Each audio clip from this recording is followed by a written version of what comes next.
High dears, এইগুলো নাতি নাতনির পাঠশালার ব্যাকআপ চ্যানেল। কোনো কারণে যদি মেইন চ্যানেলের সমস্যা দেখা দিই, তোমাদের সাথে যেন আবারও কানেক্ট হতে পারি, সেই জন্য এই চ্যানেলগুলো সাবস্ক্রাইব করে দিও। পরীক্ষার পরপরই এই চ্যানেলগুলোতে ভিডিও আপলোড হবে। হাই এভরিওয়ান, এখন আমরা গ নাম্বার কাজের সমাধান দেখব। যারা এর আগের ভিডিওগুলো দেখো নাই, প্লেলিস্ট থেকে আগের ভিডিওগুলো দেখে নিতে পারো।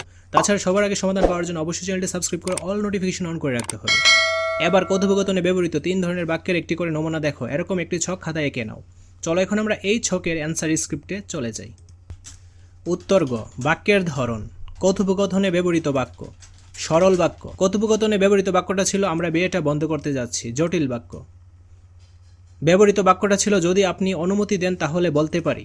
যৌগিক বাক্য। কথোপকথনে ব্যবহৃত বাক্যটা ছিল দিন রাত সবসময় শুধু শব্দ এবং এজন্য ঘুমাতে অনেক ঝামেলা হচ্ছে। তো এইটা হচ্ছে যৌগিক বাক্যের উদাহরণ, এইটা জটিল বাক্যের উদাহরণ, আর এটা হচ্ছে সরল বাক্যের উদাহরণ। তো অ্যান্সারগুলো সবার আগে পাওয়ার জন্য অবশ্যই চ্যানেলটি সাবস্ক্রাইব করে অল নোটিফিকেশন অন করে রাখতে হবে। ধন্যবাদ সবাইকে।